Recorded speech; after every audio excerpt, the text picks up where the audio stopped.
ஸ்காட்லாந்தில் ஒரு விசித்திரமான பாலம் உள்ளது. பார்ப்பதற்கு இது மிகவும் சாதாரணமாக தோன்றும். ஆனால் உண்மையில் இது நூற்றுக்கணக்கான நாய்களின் உயிரை பறித்துள்ள ஒரு பாலமாகும். ஆனால் ஏன்? பிரேசிலின் அடர்ந்த காடுகளுக்கு இடையே கைவிடப்பட்ட ஒரு கான்கிரீட் பாலத்தின் கதை முதல் மெக்சிகோ வளைகுடாவில் இருந்து காணாமல் போன தீவு வரை இன்று நாம் நம்புவதற்கு கடினமான சில மர்மமான இடங்களை பற்றி தெரிந்து கொள்ளப் போகிறோம். அது மட்டுமல்ல, இதில் அர்ஜென்டினாவின் அட்லாண்டஸ் நகரமும் அடங்கும். இது பயங்கரமான காட்சி அளிக்கும் ஒரு பாழடைந்த குடியிருப்பின் கதையாகும். ஸ்காட்லாந்தின் டம்பர்டன் நகரில் உள்ள 130 ஆண்டுகள் பழமையான ஓவர்டவுன் பாலம் பல மர்மங்கள் நிறைந்ததாகும். இந்த பாலம் குறிப்பாக ஓவர்டவுன் ஹவுல் எனப்படும் ஒரு மாளிகைக்கு செல்வதற்காக கட்டப்பட்டது. முதல் பார்வையில் இந்த பாலம் மற்ற சாதாரண பாலங்களைப் போலவே இருக்கும். ஆனால் இதில் ஒரு விஷயம் மற்றவற்றிலிருந்து இதை முற்றிலும் வேறுபடுத்துகிறது. அது என்னவென்றால், இந்த பாலம் நாய்களுக்கான ஒரு தற்கொலை பாலம். ஆமாம், கடந்த பல தசாப்தங்களாக நூற்றுக்கணக்கான நாய்கள் இந்த பாலத்திலிருந்து குதித்து தங்கள் உயிரை மாய்த்து கொண்டுள்ளன. அதுவும் எந்த ஒரு குறிப்பிட்ட காரணமும் இல்லாமல். சில நாய்கள் கீழே விழுந்த பிறகும் பிழைத்துக் கொள்வதாக மக்கள் கூறுகின்றனர். ஆனால் அவை மோசமான காயமடைகின்றன. அதே சமயம் சில அறிக்கைகளின்படி காயம் அடைந்த நாய்கள் மீண்டும் பாலத்தின் மேல் ஏறி மீண்டும் கீழே குதித்து உயிர் விடுவதாக கூறப்படுகிறது. உயிரிழந்த நாய்களின் எண்ணிக்கை குறித்து வெவ்வேறு அறிக்கைகள் வெவ்வேறு தகவல்கள் தருகின்றன. ஆனால் இந்த பாலத்திலிருந்து நாய்கள் மட்டுமே குதிக்கின்றன என்பது உண்மை. வேறு எந்த விலங்குகளும் இப்படி செய்வதில்லை. இந்த நிகழ்வுகளால் ஓவர்டவுன் பாலத்தை சுற்றி பல வகையான கோட்பாடுகள் உலா வருகின்றன.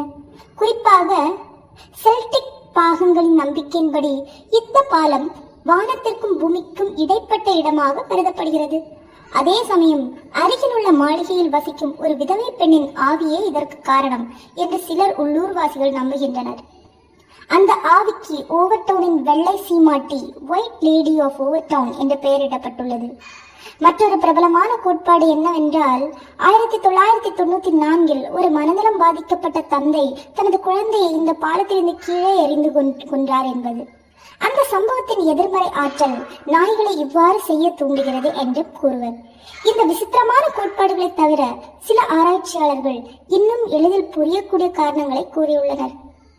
2006 விலங்கு நடத்தை நிபுணர் டேவிட் சான்ஸ் இந்த பாலத்தை ஆய்வு செய்தார். பாலத்தின் அடியில் உள்ள காடுகளில் சிறிய விலங்குகள், குறிப்பாக மிங்ஸ், அதிக எண்ணிக்கையில் இருப்பதை அவர் கவனித்தார். நாய்கள் தங்கள் கூர்மையான மோப்ப சக்தியால் பாலத்திற்கு அடியில் இருக்கும் காட்டு விலங்குகளின் வாசனை உணர்ந்து அவற்றை துரத்தி செல்லும் போது கீழே குதிக்கின்றன என்று டேவிட் சான்ஸ் கூறினார். மேலும் பாலத்தின் வடிவமைப்பு மற்றும் அதன் அமைவிடம் காரணமாக நாய்கள் அதன் சுவரில் ஏறும்போது கீழே பள்ளம் இருப்பதை உணராமல் தரை தொடர்வதை நினைத்து குதிக்கின்றன என்றும் நிபுணர்கள் கூறுகின்றனர். ஆனால் இந்த கோட்பாடு இன்னும் முழுமையாக நிரூபிக்கப்படவில்லை. ஏனெனில் இதற்கு இன்னும் உறுதியான ஆதாரங்கள் கிடைக்கவில்லை. கடந்த பல ஆண்டுகளாக ஓவர்டவுன் பாலத்தின் இந்த விவகாரம் ஒரு மர்மமாகவே இருந்து வருகிறது. நாய்கள் மட்டும் ஏன் இங்கிருந்து குதிக்கின்றன என்பது யாருக்கும் தெரியாது. நீங்கள் மெக்சிகோ வளைகுடாவின் 16ஆம் மற்றும் 17ஆம் நூற்றாண்டுகளில் ஸ்பானிஷ் ஆய்வாளர்களால் உருவாக்கப்பட்ட ஏதேனும் பழைய வரைபடத்தை எடுத்து பார்த்தால் அதில் யுகடன் தீபகற்பத்திற்கு வடக்கே பர்மஜா என்று பெயரிடப்பட்ட ஒரு சிறிய தீவை காண்பீர்கள். அந்த கால வரைபடங்களின் இதன் இருப்பிடம் சற்று முன்னும் பின்னும் இருக்கலாம். ஆனால் கிட்டத்தட்ட எல்லா வரைபடத்திலும் இந்த தீவு தெளிவாக காட்டப்பட்டது. இந்த தீவை முதலில் ஸ்பானிஷ் வரைபட கலைஞர் Alonso de Santo Cruz 1539 Mexico வளைகுடாவின் அதிகாரப்பூர்வ தீவுகளின் பட்டியலில் சேர்த்தார். ஆனால் 90களின் இறுதியில் மெக்சிகோ வளைகுடாவில் அதிகமான எண்ணெய் எடுக்க தொடங்கிய போது அமெரிக்கா மற்றும் மெக்சிகோ அரசாங்கங்கள் தங்களின் எல்லைகளை நிர்ணயிக்க தொடங்கின. மெக்சிகோ வளைகுடாவில் எண்ணெய் தேடும் எல்லை எங்கு வரை இருக்கும் என்பதை இது தீர்மானிக்கும். பர்மஜா தீவுடன் தீபகற்பத்துக்கு அருகில் இருந்ததால் மெக்சிகோவிற்கு இந்த தீவு கிடைத்தால் மெக்சிகோ வளைகுடாவில் அவர்களின் எல்லை அதிகரிக்கும். அந்த நேரத்தில் மெக்சிகோ அரசாங்கம் 3 முறை பர்மஜா தீவை தேட முயற்சித்தது. ஆனால் மர்மமான முறையில் அவர்களுக்கு அந்த தீவின் எந்த அடையாளமும் கிடைக்கவில்லை. அங்கு ஒரு தீவு இருந்ததற்கான அறிகுறியே இல்லை என்று மெக்சிகோ கடற்கரை கூறியது. கதை இத்துடன் முடிந்திருக்கலாம். ஆனால் அதன் பிறகு ஒரு சம்பவம் நடந்தது. அது மக்களை மேலும் சிந்திக்க வைத்தது.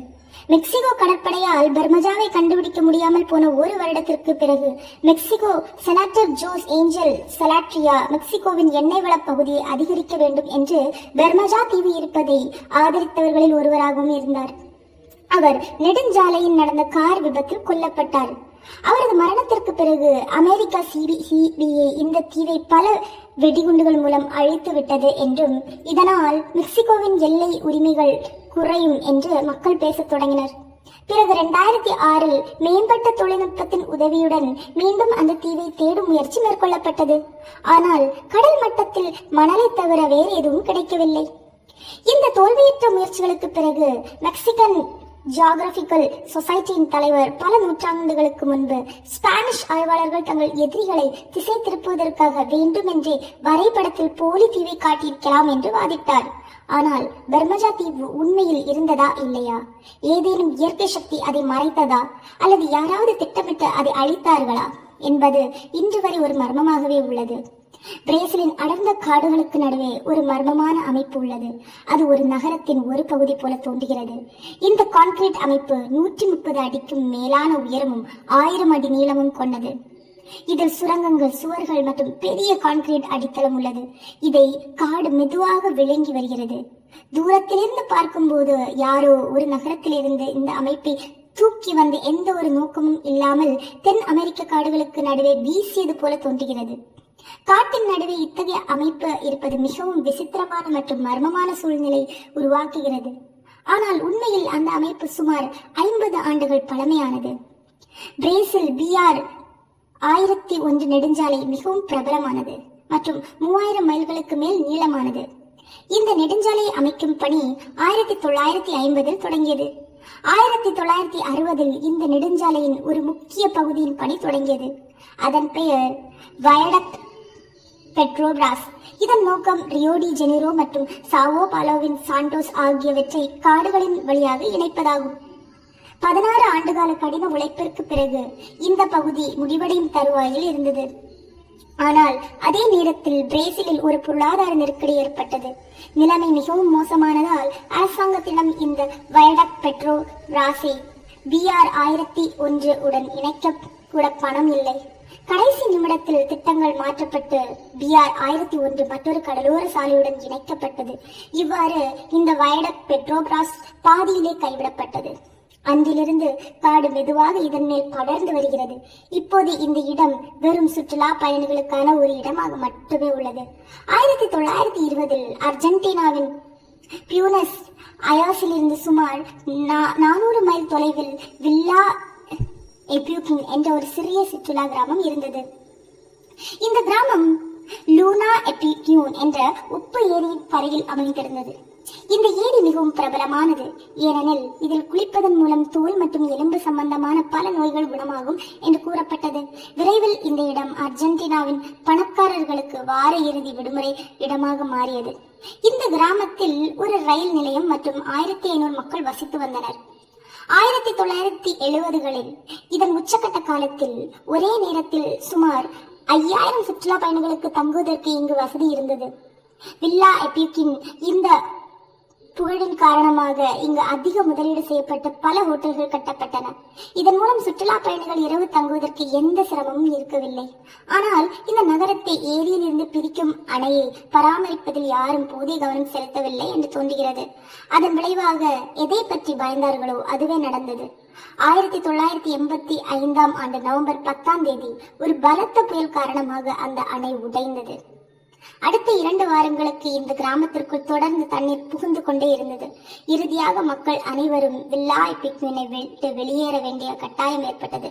சில நாட்களில் நிலைமை எவ்வளவு மோசமானது என்றால் அங்குள்ள வீடுகள் 30 அடி ஆழ நீரில் மூழ்கின. பல ஆண்டுகளுக்கு பிறகு 2006 தண்ணீர் குறைய தொடங்கிய போது நீரில் மூழ்கி இருந்த வீடுகளின் இடிபாடுகள் மிகவும் பயங்கரமான காட்சியாக தெரிந்தன.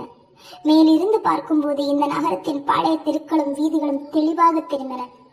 1500 மக்கள் வாழ்ந்த இடம் இன்று வெறும் பாழடைந்த கட்டிடங்கள் மற்றும் காய்ந்த மரங்களுக்கு ஒரு பேய் நகரம் போல காட்சியளிக்கிறது. இந்த விழா எப்பிக்கின் இந்த மர்மமான இடிபாடுகளை பார்ப்பதற்காக உலகம் முழுவதுமிருந்து புகைப்பட கலைஞர்களையும் சுற்றுலா பயணிகளையும் ஈர்க்கிறது. ஏரி நீரில் இருந்து உப்பின் காரணமாக இடிபாடுகளின் மீது ஒரு வெள்ளை நிற படிவம் படிந்துள்ளது. இது இந்த இடத்திற்கு இன்னும் திகிலூட்டும் தோற்றத்தை தருகிறது. வில்லா எப்பிக்கின் பற்றி மிகவும் ஆச்சரியமான விஷயம் என்னவென்றால் 25 ஆண்டுகள் இந்த நகரம் நீரில் மூழ்கி இருக்கும். தண்ணீர் வடிந்த பிறகு 2009 தனது 81வது வயதில் பால்வோ நோவாக் என்பவர் மீண்டும் இங்கு வந்து தனது இடிந்த வீட்டிலேயே வசிக்க முடிவெடுத்தார். அந்த ஊரில் வாழ்ந்த 1500 மக்களில் மீண்டும் ஊருக்கு திரும்பிய ஒரே நபர் இவர்தான். வில்லா எப்பிக்கினின் ஒரே குடியிருப்பாளர் என்ற முறையில் 2020 பால்வோ அந்த நகரத்தின் கலாச்சார தூதராக அறிவிக்கப்பட்டார். ஆனால் வருத்தமான விஷயம் என்னவென்றால் ஜனவரி 2024 தனது 93வது வயதில் பால்வோ காலமானார். பால்வோவின் மரணத்திற்கு பிறகு வில்லா எப்பிக்கின் மீண்டும் ஒருமுறை மக்கள் நடமாட்டமே இல்லாத நகரமாக மாறியது. பல தசாப்தங்களுக்கு முன்பு சுற்றுலா பயணிகளால் புகழ்பெற்ற இந்த இடத்திற்கு இன்று வெறும் சுற்றுலா பயணிகள் மட்டுமே வந்து செல்கின்றனர். மேலும் இந்த மாதிரி பல இன்ட்ரெஸ்டிங்கான கண்டென்ட்க்கு நம்ம யூடியூப் சேனலை சப்ஸ்கிரைப் பண்ணுங்க.